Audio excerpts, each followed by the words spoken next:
profetismo sacerdotal.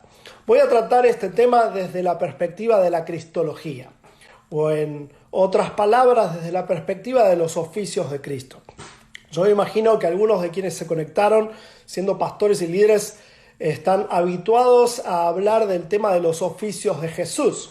Pero por si no sabías cuáles eran los oficios de Jesús, esa referencia teológica no habla acerca de que era de cuna carpintero, sino que además de ser rey, era profeta y era también sacerdote.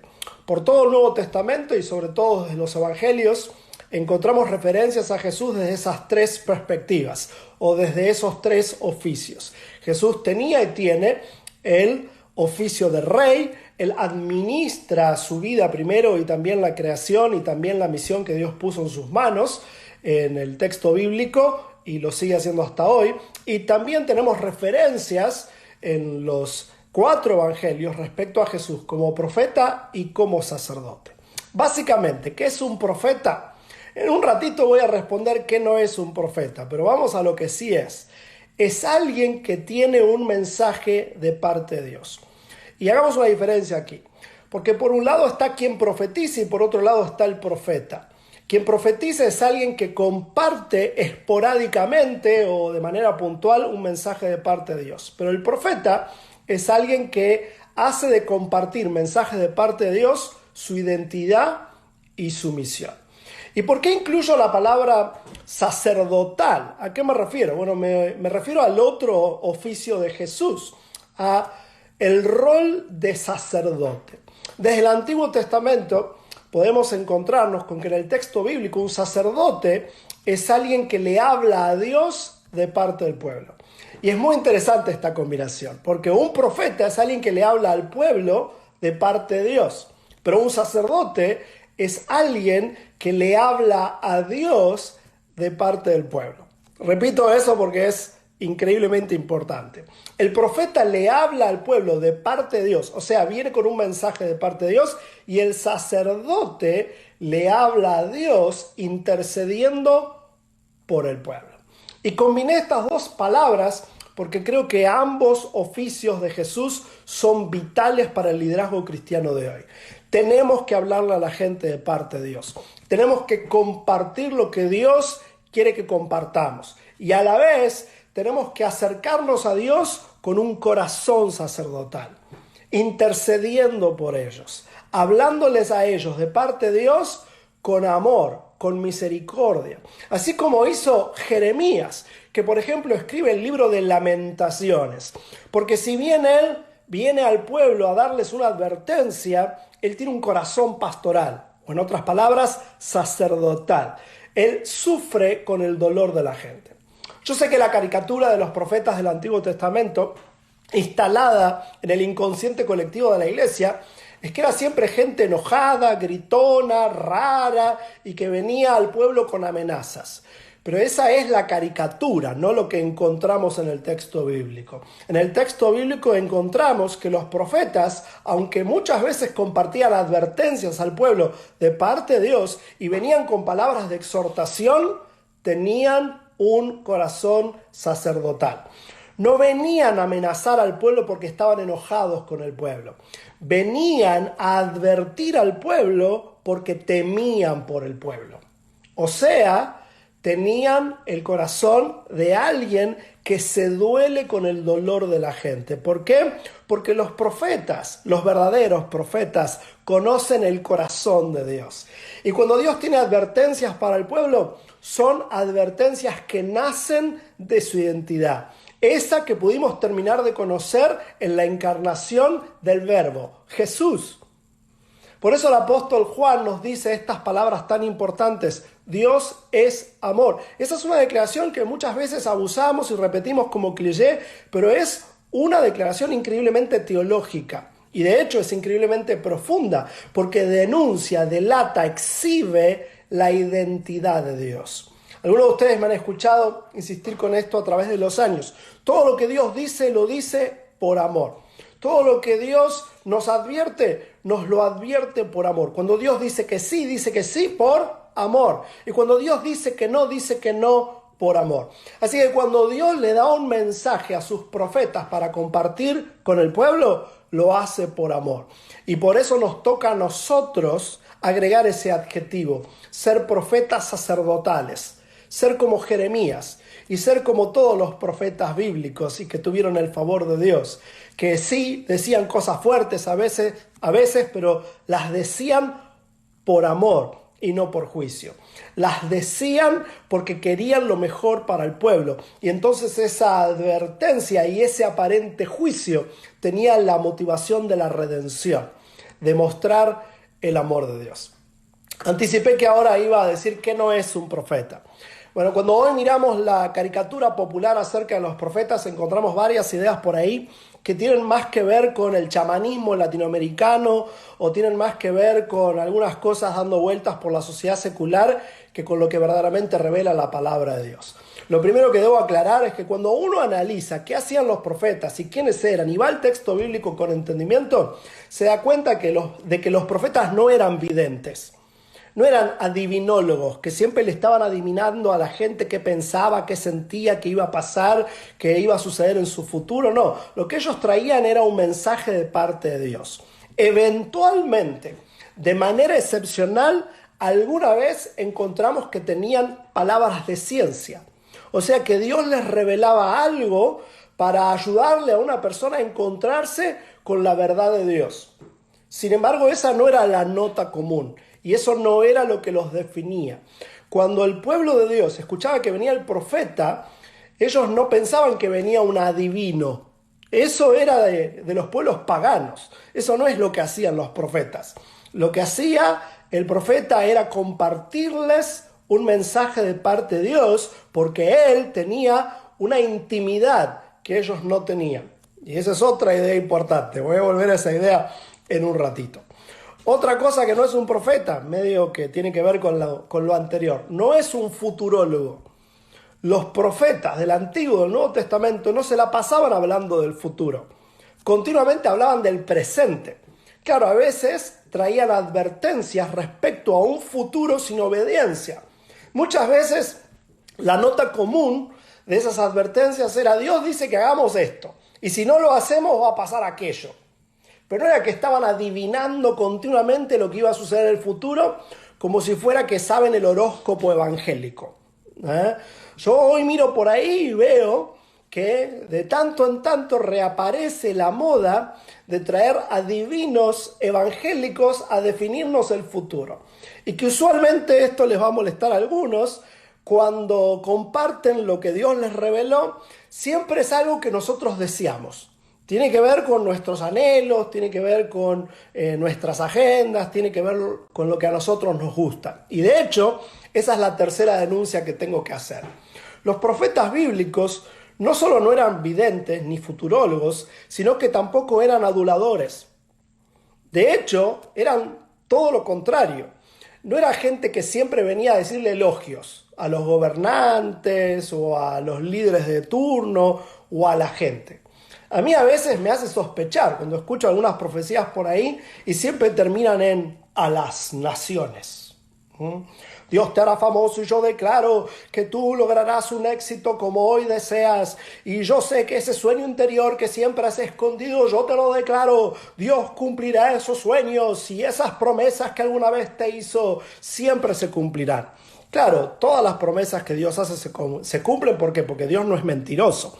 Eso tiene que ver con lo que revela la palabra de Dios y lo que conocemos acerca de su identidad. No hace falta ser adivinos para decir eso. Dios siempre va a cumplir sus promesas.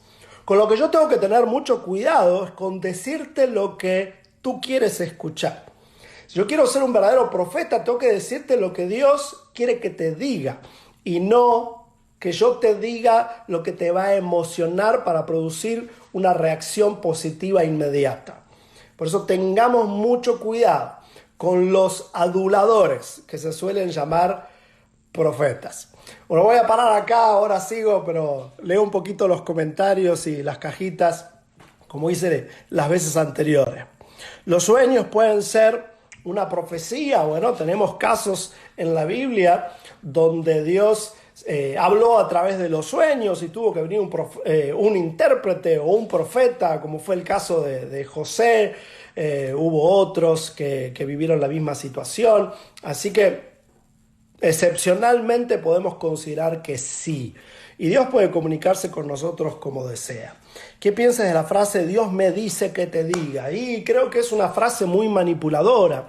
Porque si yo le digo a alguien, Dios me dijo que te diga, la persona ya va a tener una expectativa con lo que le voy a decir, que obviamente me va a escuchar. El problema es si estoy usando esa frase para que la gente me preste atención o verdaderamente tengo algo de parte de Dios que Dios me dijo que le diga a la gente. Así que como evalúo la realidad en muchas ocasiones, tengo que decir que a veces todo depende del corazón. La frase puede ser muy manipuladora, pero si en verdad es lo que Dios te dijo, bueno, es verdad que Dios te lo dijo. Ahora, yo no me animaría a decir esa frase demasiado seguido.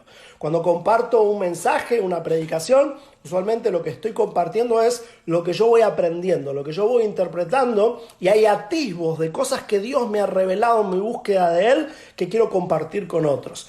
Pero dar a entender que Dios me dictó un mensaje para dárselo a gente en general, me parece demasiado sensible. Muy bien.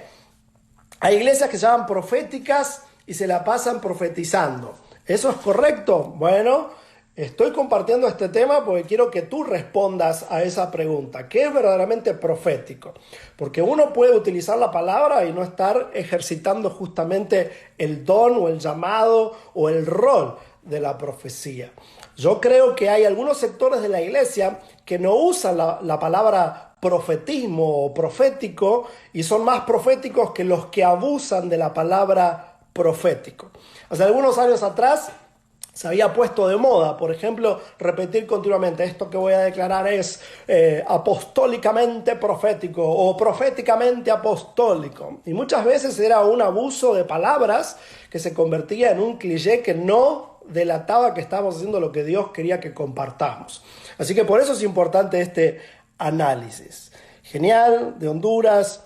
¿Qué piensas del discipulado mixto? Es decir, chico que discipula a chica, bueno, entre solteros y aún entre casados, eso siempre no es recomendable. ¿Por qué?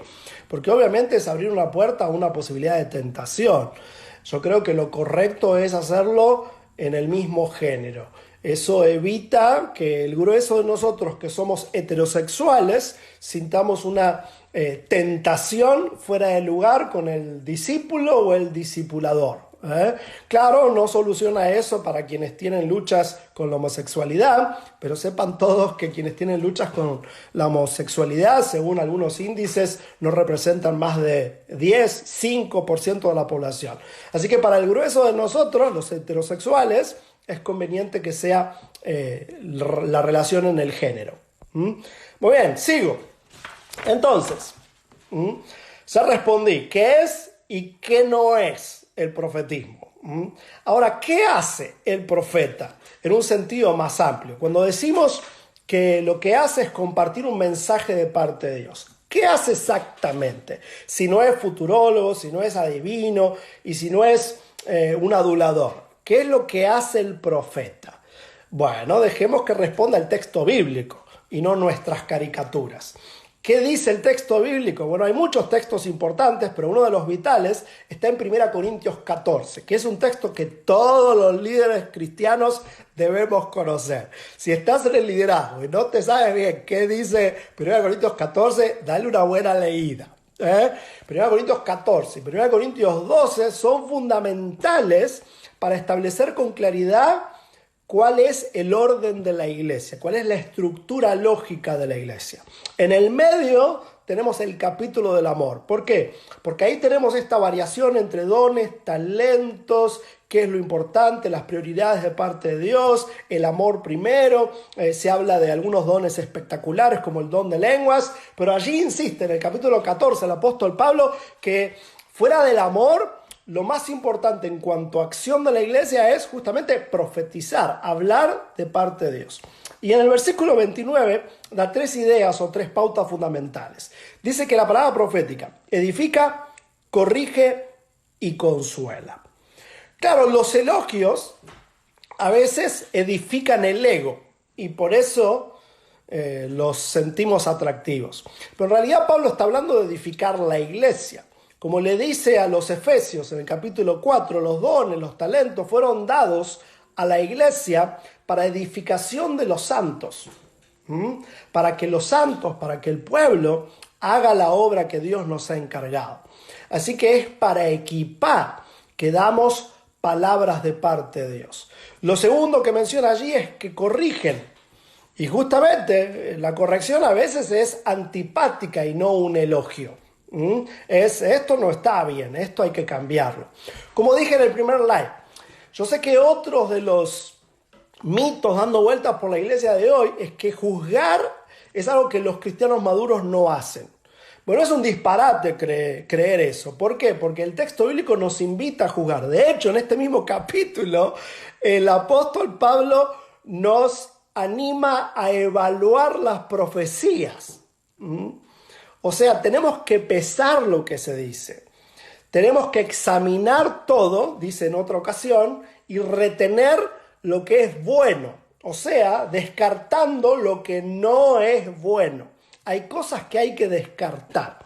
Lo que dijo Jesús respecto al juicio es que cuando juzgamos a otros estemos preparados a ser juzgados. Porque con la misma medida que nosotros juzgamos a otros, seremos juzgados también. Pero eso no significa que no hay que juzgar. Ahora, lo que dije en el primer live es que tenemos que establecer un criterio lógico de cómo juzgar. Lo que no puedo juzgar es el corazón, porque yo no conozco el corazón de las personas. Cuando yo empiezo a juzgar las intenciones de las personas, ya estoy en arenas movedizas. Lo que puedo juzgar son las acciones, o las palabras, o las enseñanzas. Por eso el apóstol Pablo y Pedro y Juan advierten contra los falsos profetas, que son los que dicen cosas cristianas o al pueblo, pero que no vienen de parte de Dios. Interesante. Así que edifican, corrigen y lo tercero, consuelan. Y por eso utilicé, para los que se conectaron después, este adjetivo, profetismo sacerdotal. Porque cuando uno ve la acción de los profetas en el texto bíblico, siempre encuentra que les pesaba. Y que cuando no les pesaba compartir lo que compartían, no quisieron hacerlo. Un caso evidente es el de Jonás. Jonás no sentía misericordia por el pueblo de Nínive y por eso se escapó y ya sabemos la historia. Pero cuando entendió el amor de Dios, fue a compartirle a los ninivitas el mensaje que Dios tenía. Y vuelvo al caso de Jeremías, porque es un caso muy evidente, porque hay un libro de la Biblia que se llama Lamentaciones, que tiene que ver con eso. Que de paso, es un libro muy, pero muy relevante para lo que estamos viviendo hoy. Hay un tiempo de lamentar. El cristianismo verdadero no es triunfalista, no es exitista. Los cristianos pasamos por pruebas. En el mundo tendrán aflicción, dijo Jesús, porque era un profeta verdadero. No prometió que todo iba a ser color de rosa. De hecho, los cristianos nos enfermamos durante la pandemia y fuera de la pandemia. ¿Y cuál es la diferencia entonces? Que en medio de la enfermedad y el conflicto lo tenemos a Jesús con nosotros. Que tenemos una perspectiva de la vida de esperanza. Que sabemos que aún lo peor que nos toque vivir lo podemos convertir en una oportunidad, como le dice Pablo a los romanos.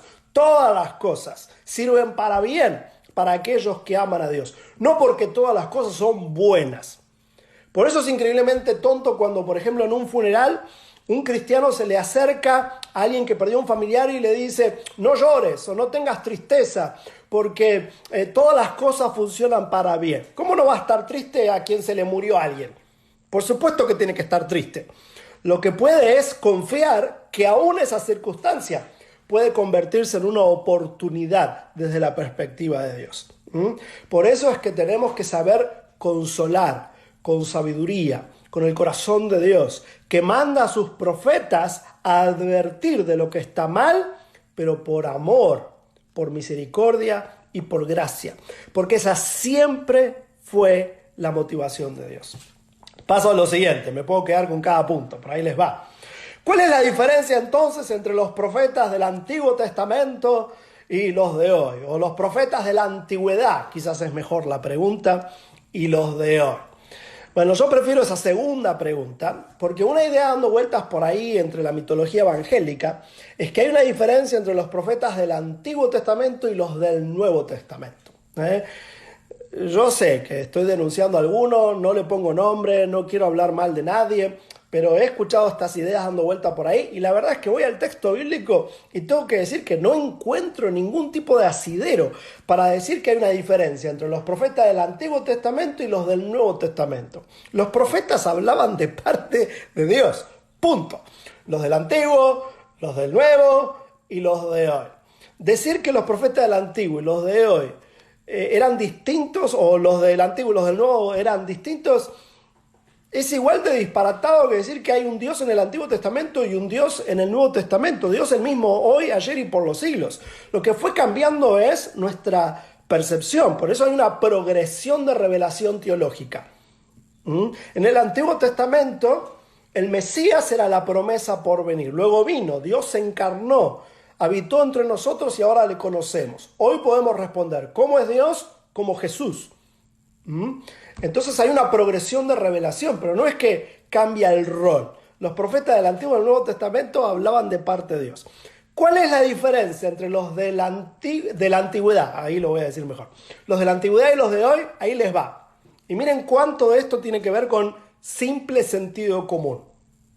¿Cuál es la diferencia entre los profetas de la antigüedad y de los de hoy? Que los de la antigüedad no tenían la Biblia. Nosotros sí tenemos la Biblia. Nosotros tenemos la revelación escrita. En la antigüedad la gente no tenía un libro encuadernado en su casa donde podían ir a escuchar o leer el consejo de Dios. Había un par de papiros que estaban guardados primero en el Arca del Pacto, luego se hicieron copias, eso es lo que hacían los escribas, que daban vueltas por las sinagogas. Cuando iban a la sinagoga comentaban respecto a esos papiros, pero nadie tenía esos papiros en su casa. Por eso el rol del profeta era recordar continuamente lo que decía Dios en la Torá, en la ley, y luego, dando su interpretación, fueron agregando canon de revelación. Se me cortó por un segundo, pero no se me desespere, ahí está. Lo mismo sucede ahora, porque ahora tenemos el texto bíblico. Entonces la primera gran diferencia es que los profetas de hoy, así como hacían los profetas en la antigüedad con la ley, no solamente tenemos la ley, sino que tenemos a los profetas. Y de hecho tenemos a todo el Nuevo Testamento. Imagínate, tenemos a Jesús, tenemos los evangelios y luego el apóstol Pablo, que con la guía del Espíritu Santo está interpretando el testimonio de los apóstoles y su propia intimidad con Dios, sumando la ciencia de lo que él aprendió de la Torá, porque él fue criado a los pies de Gamaliel. Leemos en el texto bíblico, sabemos que era judío y era romano, sabemos que era un hombre preparado, por eso escribe todas las cartas que escribe a las iglesias que va fundando él y los otros apóstoles. Por eso es que los profetas de hoy, a diferencia de los de la antigüedad, tenemos que ser mucho más fieles en que lo que decimos de parte de Dios no contradiga lo que Dios ya reveló en su palabra. Repito, esto ya pasaba con los profetas de la antigüedad respecto a la ley. Pero ahora nosotros tenemos que hacer lo mismo con la ley, con los profetas, con el Nuevo Testamento. ¿Por qué? Por la misma idea, porque Dios no cambia de opinión. Así que lo que hoy hablamos de parte de Dios no puede ir en contra de lo que Dios ya dijo. Por eso, la primera dimensión de evaluación que tenemos para establecer que un profeta es verdadero es si se ajusta a lo que Dios ya ha revelado en su palabra. Claro que puede agregar, ¿por qué? Porque la palabra de Dios es enunciativa y no taxativa. Revela cosas de la palabra, de la identidad y de los planes de Dios, pero hay más por decir que tiene que ver con casos específicos. Y por eso vamos a lo segundo. Lo segundo que tenemos que tomar en cuenta es que los profetas de hoy también tenemos al Espíritu Santo en nosotros. Esto no sucedió hasta Pentecostés. Hasta Pentecostés el Espíritu Santo no era accesible como es para nosotros los nacidos de nuevo hoy. Tenía que ver con la promesa, pero como promete justamente en el profeta Joel, hoy vive en nosotros, con nosotros. Tenemos acceso a su voz. Y por eso los profetas de la antigüedad le hablaban al inconverso, al pagano y al que no tenía el Espíritu Santo. Aquí hay algo muy interesante. A mí a veces me da, esto que voy a decir a algunos le va a molestar, pero ahí les va. Hoy me da un poquito de inquietud cuando veo a estos profetas que vienen a decirte algo de parte de Dios, y yo a veces me ha pasado, viene alguno en alguna reunión y me dice algo, yo pienso, qué raro, porque yo estuve con Dios hablando todo el día y no me dijo eso. Si yo tengo acceso al mismo Espíritu Santo, ¿por qué alguien más me tiene que venir a decir a mí lo que Dios dice para mí si yo se lo puedo preguntar a Dios? Esto no es igual a lo que sucedía antes. Antes la gente no tenía acceso al Espíritu Santo. Ahora tú sí. Los cristianos sí. Por eso tenemos que ayudarles a discernir la voz de Dios para su vida. Empezando por el texto bíblico y luego cultivando la disciplina de la intimidad, esa que se expresa mediante una vida de oración. De esa manera no necesitamos a otros profetas. ¿Por qué? Porque todos seremos profetas. Y vamos a hacer una voz profética para aquellos que no tengan ese acceso. O sea, le vamos a hablar de parte de Dios a aquellos que no tienen al Espíritu Santo y que entonces no pueden discernir la palabra de Dios para su vida. Por eso es tan importante este tema, por eso lo elegí. Si prestaban atención, en los lives pasados mencioné el sacerdocio universal de los creyentes y dije, esa es una de las principales doctrinas que nos separa del pueblo católico romano. ¿Por qué? Porque el pueblo católico romano concibe a la iglesia en dos bloques. Por un lado está el clero, la iglesia institucional que tiene acceso de autoridad a Dios, y luego está el pueblo que necesita al clero de intermediario para llegar a Dios. Pero los cristianos evangélicos protestantes no creemos eso. Creemos que todos tenemos el mismo acceso al Espíritu Santo. De hecho, como Jesús le explicó a Nicodemo, es la única manera de que seamos personas convertidas, nacidas de nuevo, porque nacimos en el Espíritu. Y Pablo añade, por eso es que somos templo del Espíritu Santo. Y estuvimos diciendo también, la presencia de Dios no vive en ese templo hecho de manos de hombres, sino que vive en nosotros. Por eso es que el profetismo tiene que ver con discernir la voz de Dios para mi vida primero y compartirle a los que no pueden discernirla lo que Dios quiere que yo les comparta. Así que el profetismo entre cristianos ¿es válido? Yo no voy a decir que es inválido, porque aún en las cartas de Pablo vemos que a veces los cristianos se profetizaban, pero cuando leemos en profundidad todo el texto bíblico, vamos a tener que reconocer que usualmente la voz profética era utilizada para aquellos que no tenían una relación de intimidad con Dios. A más de uno le voló la cabeza con lo que acabo de decir, porque no es lo que usualmente predicamos y damos a entender. Y es que en el pueblo evangélico hay demasiada mitología religiosa que no nos permite disfrutar con sentido común lo que Dios quiere que disfrutemos. Así que, ¿cuál es la gran diferencia entre los profetas de la antigüedad y los de hoy? Que hoy tenemos la Biblia y que hoy tenemos pleno acceso al Espíritu Santo. Muy bien, paro un momentito para preguntas y comentarios y luego sigo con el final. A ver, leo la cajita. Que de paso tengo que acercarme porque no veo bien.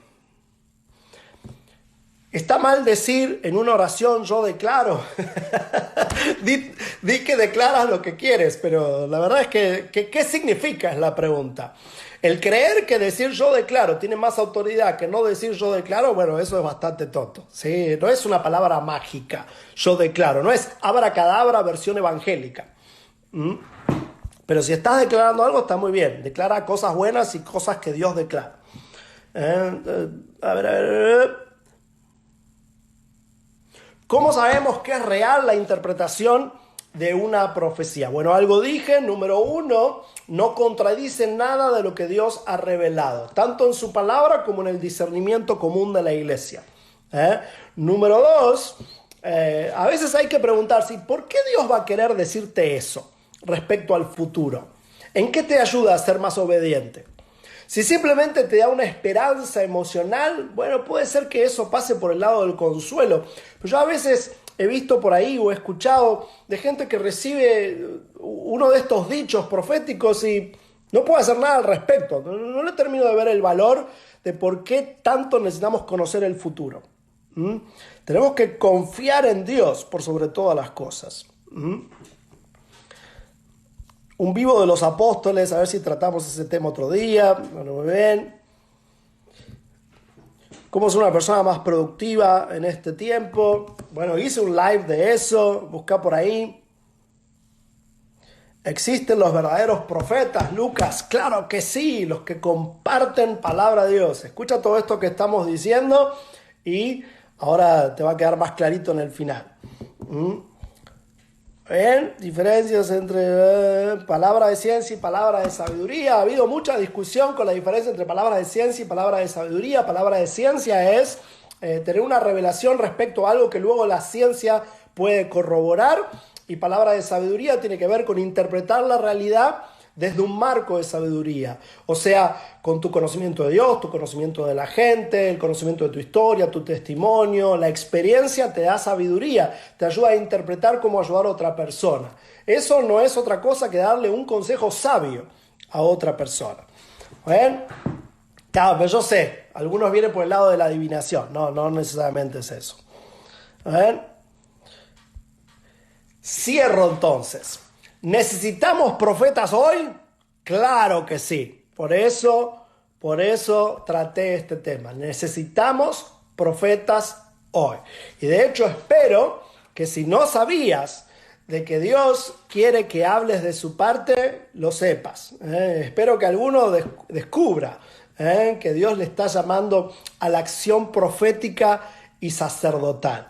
La gente necesita a Dios, necesita escuchar mensajes de parte de Dios, necesita que les exhibamos la voluntad de Dios, necesita que le contextualicemos la voz de Dios, necesita que le parafraseemos lo que Dios quiere que ellos hagan. Necesita que les advirtamos de tomar malas decisiones, no con una amenaza lejana de que un día se van a ir al infierno o que nos vamos a enojar, sino que aprendan el sentido común de hacer la voluntad de Dios. Así que ¿necesitamos profetas hoy? Claro que sí. ¿Para qué? Número 1, para hablar de parte de Dios, no para andar adivinándole a la gente el porvenir como si fuéramos adivinólogos. Que venga un profeta o tener reuniones proféticas no puede ser que parece la versión evangélica de que venga una bruja y nos diga el futuro. ¿Para qué necesitamos que la bruja nos diga el futuro? No tengo la menor idea. ¿Necesitamos profetas? Claro que sí. Para hablarles de parte de Dios a los hombres y mujeres que no tienen una relación personal e íntima con Jesús. Porque entonces no tienen acceso al Espíritu Santo, necesitan la palabra profética. ¿Necesitamos profetas hoy? Claro que sí, para traducir, contextualizar y sobre todo para vivir el mensaje de Dios. Por eso insisto con el adjetivo, profetismo sacerdotal, empatía, sentir lo que Dios siente por la gente, advertirles y hablarles de parte de Dios, no porque queremos condenarlos, no porque queremos ser importantes, no porque queremos utilizar palabras místicas, no porque queremos que nos consideren nosotros espirituales, sino porque nos pesa que sepan lo que Dios quiere que ellos sepan. Y cuarto, ahí te va, para darle voz al Espíritu Santo, justamente. Hoy que somos templo del Espíritu Santo, que sucedió un Pentecostés y que el Espíritu está con nosotros, hay que darle cuerpo. Somos templo del Espíritu Santo. Por lo tanto, el Espíritu Santo habla cuando su templo habla. Nosotros debemos ser la voz del Espíritu Santo. Por eso el punto aquí, o la discusión aquí, no es si Dios todavía habla. Claro que habla. Dios está presente, está activo, sino que nosotros aprendamos a ser su voz, que nosotros aprendamos a compartir lo que viene directamente de su corazón. Y por eso es tan vital, urgente y crucial que volvamos a ser un pueblo que conoce la ley, que sabe lo que Dios ha revelado. Si le estoy hablando a líderes y pastores, que una y otra vez aclaro, yo le hablo a líderes y pastores, no a primerizos. Tenemos, mis hermanos, que ponernos a estudiar qué es lo que Dios ya ha dicho para estar seguros que no le contradecimos.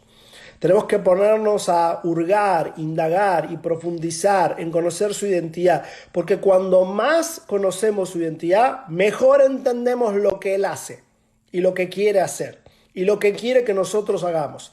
Todo nace de su ser, de su identidad, y por eso es tan vital que aprendamos a escuchar la voz de Dios primero en nuestras vidas, para poder ayudar a otras personas también a escuchar la voz de Dios. Bueno, he visto muchos comentarios, pero la verdad pasan muy rápido para un lado y para el otro, no llego a verlos todos, y además la verdad es que confieso que en medio estoy perdiendo la vista porque no leo bien, todo chiquitito en mi teléfono, pero miro una vez más.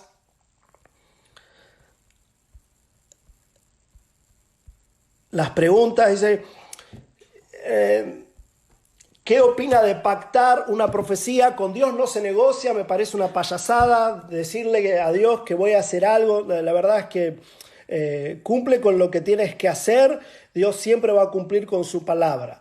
Creer que a Dios lo podemos extorsionar con acciones viene de la Iglesia Católica, tiene que ver con una idea pagana de las deidades, tiene que ver con que se negocia con lo invisible. Bueno, con Dios no se negocia.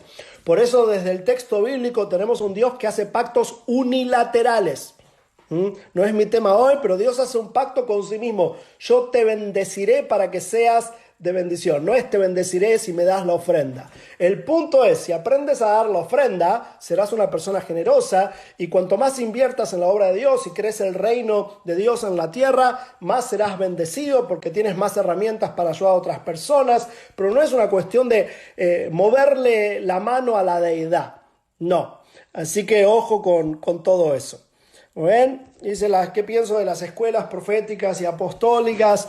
Bueno, si vas a estudiar, vamos a estudiar ciencia, vamos a estudiar lo que Dios ha revelado. Si vamos a estudiar experiencias, siempre vamos a estar en arenas movedizas. Por eso es que tenemos que ser mucho más científicos en nuestro acercamiento al estudio. El estudio no puede venir de que una persona vivió una cosa y se hace una doctrina con eso que vivió. No, hay que estudiar el texto bíblico, hay que utilizar las ciencias para entender mejor lo que la palabra nos revela, y por eso te recomiendo el Instituto ESES 25 de paso, porque estamos comprometidísimos a estar estudiando los tiempos, lo que está viviendo la nueva generación, y buscar nuevas estrategias y metodologías para compartir ese mensaje que es eterno, el mensaje de un Dios amoroso que no cambia y que necesita ser comunicado continuamente a las nuevas generaciones. Bueno, muchas gracias a cada uno de ustedes por haberse conectado. La verdad es que siempre es un privilegio poder ayudarles, si es que puedo sumar un granito de arena. Me siento en estos días muy empujado a ser cada vez más sensible a lo que Dios está deseando de la iglesia. Tenemos la oportunidad de volver a ser ese pueblo amoroso que comparte las verdades de Dios, que a veces duelen, porque el punto es corregir por amor.